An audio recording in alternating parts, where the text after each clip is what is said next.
महाभारत के बारे में तो सभी जानते हैं, लेकिन महाभारत के बाद क्या हुआ? पांडवों का क्या हुआ? भगवान श्री कृष्ण की मृत्यु कैसे हुए? इस वीडियो में आपको संपूर्ण जानकारी मिलेगी, लेकिन उससे पहले आप हमारे इस चैनल स्पिरिचुअल फैक्ट्स को सब्सक्राइब जरूर कर लीजिए। महाभारत के युद्ध में पांडव संख्या में कम होने के बाद भी जीत गए और कौरवों की संख्या ज्यादा थी, फिर भी वो हार गए। इसका मुख्य कारण ये था कि कौरव अनीति और अधर्म के मार्ग पर चल रहे थे। महाभारत को मानव इतिहास के सबसे भयानक युद्धों में से एक माना जाता है। पौराणिक कथाओं और धर्म ग्रंथों के अनुसार महाभारत का युद्ध इतना भयानक था कि मात्र 18 दिन तक चले इस युद्ध में लगभग आधे से ज्यादा पुरुष आबादी की मृत्यु हो गई थी। वासुदेव श्री कृष्ण का पांडवों के पक्ष में होना उनकी जीत का मुख्य कारण बना। युद्ध जीतने के बाद भगवान श्री कृष्ण ने पांडवों के सबसे बड़े भाई युधिष्ठिर को हस्तिनापुर का राजा घोषित किया। एक तरफ युधिष्ठिर राजा बन रहे थे, तो दूसरी तरफ गांधारी अपने 100 पुत्रों के मृत्यु के शोक में विलाप कर रही थी। उसने क्रोध में श्री कृष्ण को श्राप दिया कि जिस तरह उसके वंश का नाश हुआ है, ठीक उसी प्रकार श्री कृष्ण के वंश का नाश हो जाएगा, क्योंकि गांधारी का ये मानना था कि इस युद्ध का कारण श्री कृष्ण ही है। अगर वो चाहते तो ये युद्ध रुक सकता था। धर्म ग्रंथों के अनुसार युधिष्ठिर के महाराजा बनने के बाद पांडवों ने हस्तिनापुर पर 36 वर्षों तक शासन किया। पांडव जब राजा बने तब वे श्री कृष्ण के बताए हुए धर्म के मार्ग पर चले और शासन किया। उनके शासनकाल में हस्तिनापुर ने खूब तरक्की की।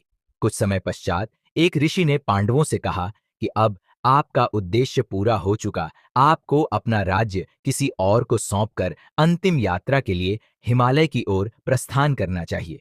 पांडवों ने अर्जुन के पौत्र परीक्षित को हस्तिनापुर का संपूर्ण राज्यपाठ सौंपकर हिमालय की ओर निकल पड़े। पांडवों और द्रौपदी एक कुत्ते के साथ स्वर्ग की सीढ़ियां चढ़ने लगे।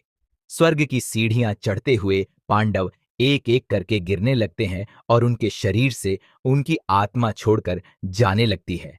सबसे पहले द्रौपदी की मृत्यु होती है और अंत में भीम की मृत्यु होती है। सिर्फ युधिष्ठिर ही जीवित अवस्था में उस कुत्ते के साथ हिमालय के ऊपर स्वर्ग के द्वार पर पहुंच सके।